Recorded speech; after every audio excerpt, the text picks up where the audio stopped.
बिस्मिल्लाहिर्रहमानिर्रहीम अस्सलामुअलैकुम वरहमतुल्लाहि वबरकातुहू। उम्मीद है दोस्तों सब खैर और आफियत से ही होंगे। जैसा कि आपको पता है कि हमने CS301 data structures and algorithm के शॉर्ट लेक्चर्स की प्लेलिस्ट स्टार्ट की हुई है। आज हमारा लेक्चर नंबर 19 है, जिसमें हम डीजनरेट बाइनरी सर्च ट्री देखेंगे और AVL ट्री देखेंगे। इससे प्रीवियस लेक्चर के अंदर हमने कॉन्स्ट कीवर्ड का अच्छे से देखा था, ये भी देखा था कॉन्स्ट कीवर्ड का प्रैक्टिकल कैसे किया जाता है, ये भी देखा था कॉन्स्ट कीवर्ड के यूजेज क्या क्या होते हैं। ठीक है जी, तो आज हम बेसिकली ये दो टॉपिक करेंगे और ये तो जस्ट उन्होंने दोबारा रिपीट किया हुआ है प्रीवियस लेक्चर का टॉपिक।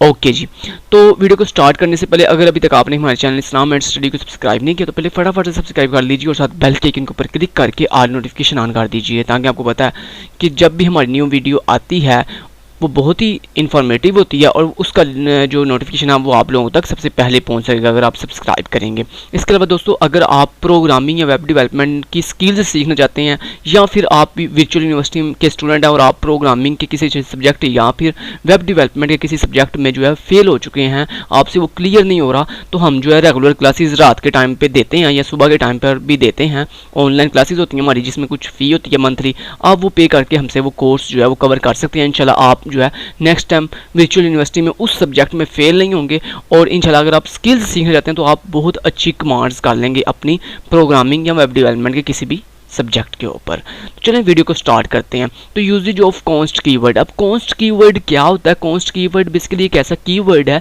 जब आप प्रोग्रामिंग में किसी भी वेरिएबल, किसी भी पॉइंटर के शुरू पे कॉन्स्ट लगा देते हो तो उस वेरिएबल या उस पॉइंटर की वैल्यू को आप चेंज नहीं कर सकते, क्योंकि वो एक कांस्टेंट बन जाता है। तो जब आप किसी वेरिएबल के शुरू पे कांस्ट लगाते हो तो वो उसकी वैल्यू जो है वो चेंज नहीं अब आप कर सकते, क्योंकि वो एक कांस्टेंट बन चुका है। और जब आप किसी पॉइंटर के शुरू पे कांस्ट कीवर्ड लगाते हो तो उस पॉइंटर के पास जिस वेरिएबल का एड्रेस होता है उस वेरिएबल की वैल्यू को भी आप चेंज नहीं कर सकते। ठीक है जी, तो ये होता है कॉन्स्ट कीवर्ड, जो प्रीवियस लेक्चर में हमने कंप्लीट कवर किया था। आगे हम डीजनरेट बाइनरी सर्च ट्री वाले टॉपिक पे आते हैं। अब यहाँ पे देखें दोस्तों, इन्होंने कुछ वैल्यूज दी हुई हैं 14, 15, 4, 9, 7, 18, 3, 5, 16, 20 एंड 17। वो कहते हैं इनका ट्री बना के दिखाओ। ठीक है जी, तो अब ट्री कैसे बनता है? बहुत ही इजी है। आपको पता है कि बाइनरी सर्च ट्री मैंने आपको बनाना सिखाया हुआ है कि क्या होता है। सबसे पहले जो भी वैल्यू आती है वो आपकी रूट नोड बन जाती है। तो फर्स्ट करेंगे, यहाँ पे फर्स्ट वैल्यू आई 14, 14 बन गई आपकी रूट नोड। अब उसके बाद आई 15। तो आपको पता है जब हमारी कोई नई वैल्यू आती है तो उसको हम रूट नोड की वैल्यू के साथ कंपेयर करते हैं। अगर वो करंट वैल्यू यानी जो आपने इंसर्ट करने लगे हैं, अगर वो वैल्यू आपकी रूट नोड की वैल्यू से लेस है यानी छोटी है, तो वो उसके लेफ्ट सब ट्री की तरफ चली जाएगी, यानी उस तरफ जाके ऐड होगी। और अगर आपकी इंसर्टिंग वैल्यू रूट नोड की वैल्यू से बड़ी हो तो उसके राइट सब ट्री की तरफ आ जाती है। तो यहाँ पे देखें 15 चूंकि 14 से ग्रेटर होता है, बड़ा होता है, लिहाजा ये राइट की तरफ आके इंसर्ट हो गया। उसके बाद नेक्स्ट आया 4, तो 4 14 से चूंकि छोटा होता है, लिहाजा ये इसके लेफ्ट साइड पे आके अटैच हो गया। उसके बाद आया 9, अब 9 14 से कंपेयर हुआ तो 9 14 से छोटा होता है, लिहाजा ये आ गया लेफ्ट साइड पे। फिर दोस्तों ये कंपेयर हुआ 4 से, तो 9 चूंकि 4 से ग्रेटर होता है, लिहाजा ये इसकी राइट साइड पे आ गया। यानी कहने का मतलब ये है कि जो आपकी नोड इंसर्ट होती है उसकी वैल्यू हमारी रूट नोड की वैल्यू से लेकर आखिर तक अपनी फाइनल पोजीशन तक हर नोड से 1 बाय 1 कंपेयर होती है। अगर करंट नोड की वैल्यू से वो बड़ी हो, ठीक है, यानी जिस नोड से आप कंपेयर कर रहे हैं इंसर्ट होने वाली वैल्यू को, अगर उससे बड़ी हो तो उसकी राइट साइड पे जाती है, अगर उससे छोटी हो तो उसके लेफ्ट साइड पे जाती है। ठीक है, इस तरह एक और एग्जांपल करवाता हूँ। यहाँ पे देखिए 7 है। अब ये 7 सबसे पहले कंपेयर होगा रूट नोड की वैल्यू से, तो 7 इज ऑलवेज लेस टू 14। तो चूंकि 7 14 से छोटा होता है, लिहाजा ये इसकी लेफ्ट साइड पे आ गया। तो लेफ्ट साइड पे आके ये आ गया 4 वाली पोजीशन पे। अब इसने 4 से कंपेयर हुआ अपने आप को, यानी अपने आप को कंपेयर किया, तो 7 चूंकि 4 से ग्रेटर होता है, लिहाजा ये आ गया 4 की राइट साइड पे यानी 9 के पास। उसके बाद अभी भी इसकी पोजीशन नहीं आई। मैंने क्या बताया था, जब वो अपनी फाइनल पोजीशन पे पहुंचता है तब जाके वो ऐड होता है, वरना जब तक वो अपनी फाइनल पोजीशन पे नहीं पहुंचेगा तब तक वो हर नोड की वैल्यू से कंपेयर होता जाएगा। अब 7 कंपेयर हुआ 9 से, तो चूंकि 7 9 से छोटा होता है, लिहाजा उसकी लेफ्ट साइड पे आके इंसर्ट हो गया। ठीक है जी, तो इस तरह हम बाइनरी सर्च ट्री बनाते हैं। तो ये इन्होंने रीजनरेट बाइनरी सर्च ट्री बना के आपको दिखाया हुआ है। इसी तरह फर्ज करें आपको जो है यहाँ पे देखें उन्होंने बताया, ये ऊपर ट्री की वो उन्होंने डिटेल बताई हुई है। अब फर्ज करें आप थोड़ा नीचे आते हैं, अब आपको जो है वैल्यूज़ कुछ इस तरह से दी जाती हैं, ठीक है, और कहा जाता है कि इसका बाइनरी सर्च ट्री बना के दिखाओ।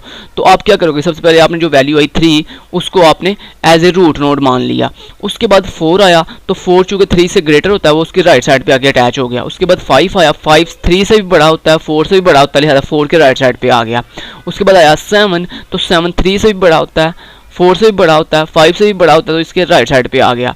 फिर आया 9, 9 3 से भी बड़ा होता है, 4 से भी बड़ा होता है, 5 से भी बड़ा होता है, 7 से भी बड़ा होता है, 9 7 के राइट पे आगे ऐड हो गया। फिर 14 आया, तो 14 भी ऐसे इसके राइट 9 के राइट से राइट पे आगे ऐड हो गया।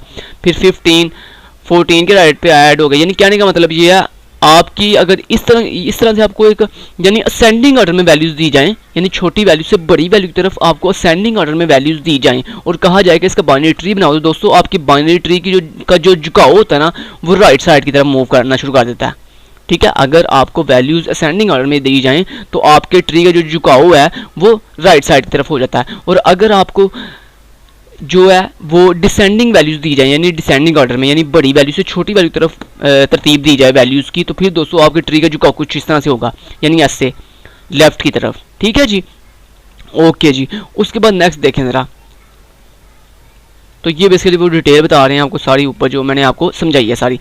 अब देखिए उन्होंने आपको वैल्यूज़ कुछ इस तरह से दे दी हैं।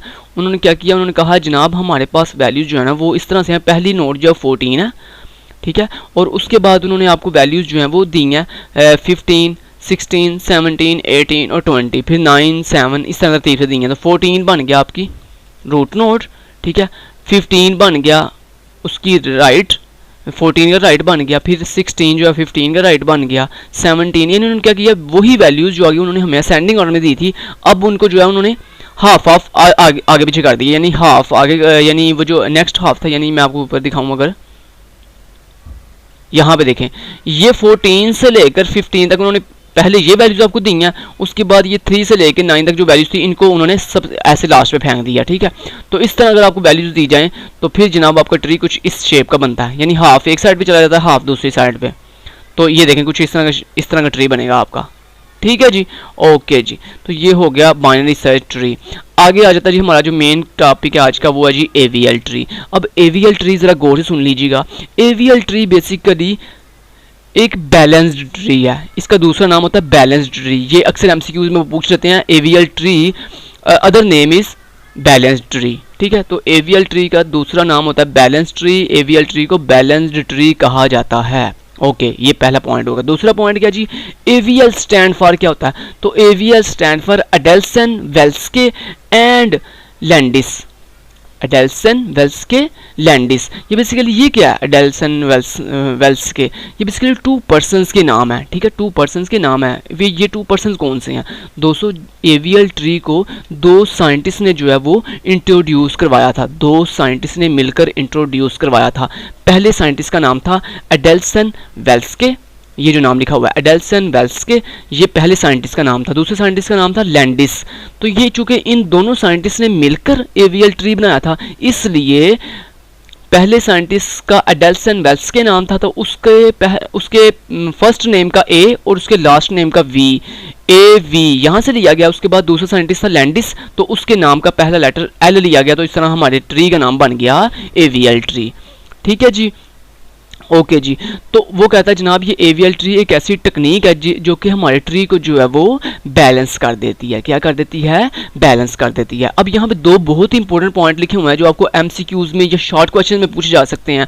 पहला पॉइंट ये कहता है एवीएल ट्री के अंदर, कहता है एवीएल ट्री के अंदर अगर आपके रूट के लेफ्ट साइड पे भी चाइल्ड पड़े हुए हैं और राइट साइड पे भी चाइल्ड पड़े हुए हैं, तो कहता है उसका जो डिफरेंस आएगा ना वो 1 आएगा।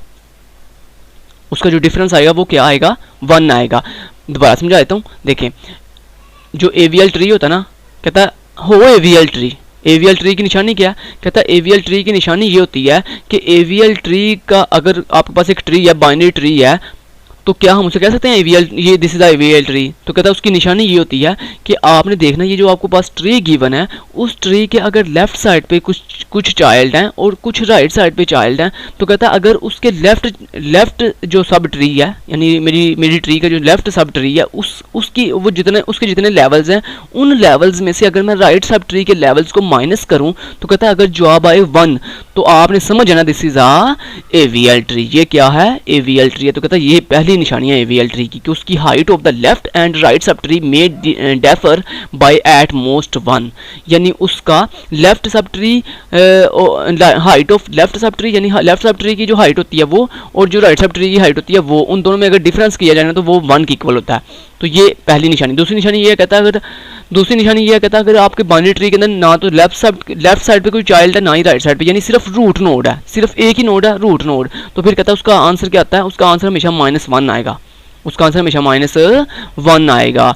तो यही वो कह रहा, कहता है height of an empty tree. Empty tree किसे कहते हैं?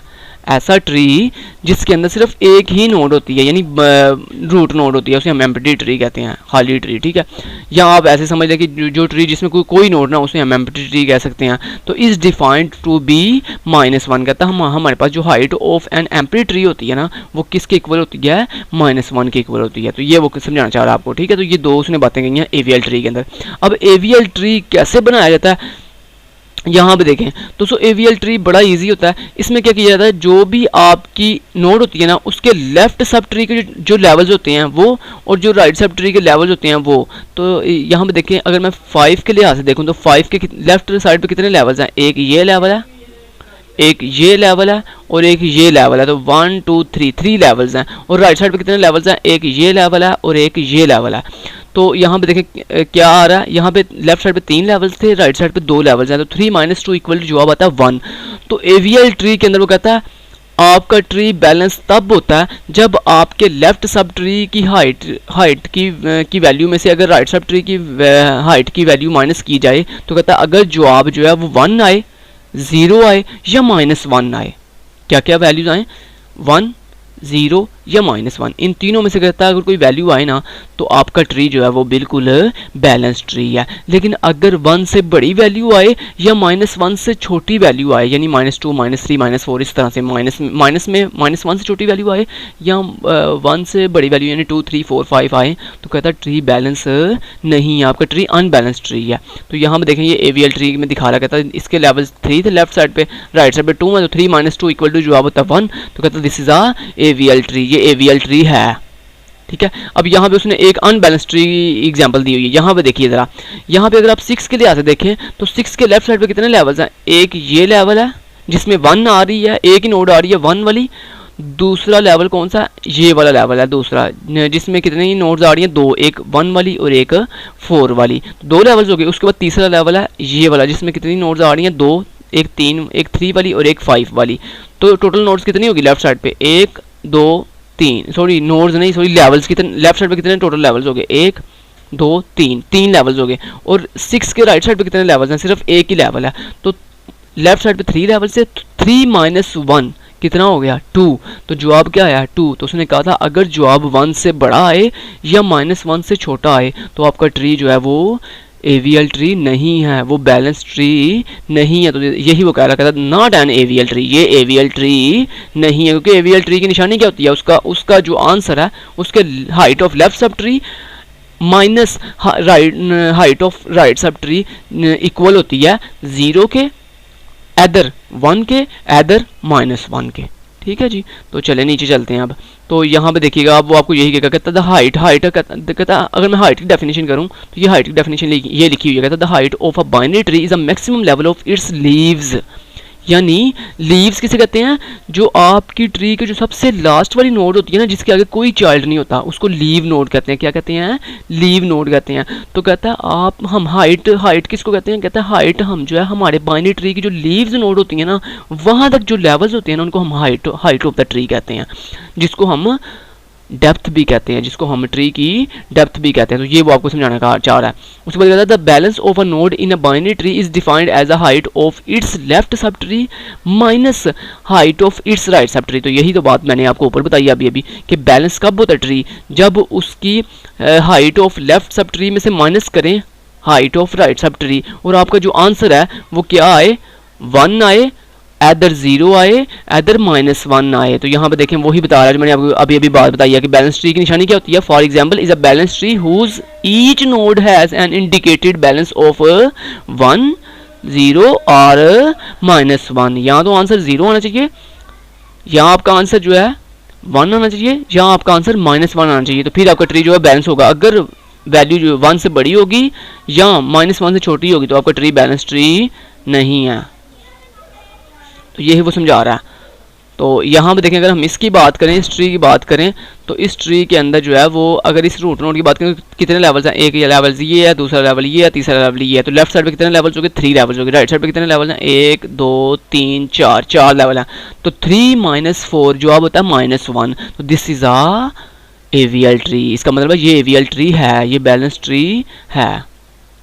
ठीक है जी, चलें नेक्स्ट चलते हैं। चलें जी, आपका चैप्टर ख़त्म। नेक्स्ट मिलते हैं लेक्चर नंबर 20 के अंदर, उसमें देखेंगे एवीएल ट्री को बनाना सीखेंगे प्रॉपर पेंट के अंदर जाके। ठीक है, तो उम्मीद करता हूँ आपको वीडियो अच्छी लगी होगी। अगर वीडियो थोड़ी सी भी अच्छी लगी हो तो प्लीज़ वीडियो को लाइक जरूर कर दीजिएगा, चैनल को सब्सक्राइब करके ऑल नोटिफिकेशन ऑन कर दीजिएगा। Thank you so much, till then guys, take care, अल्लाह हाफिज़।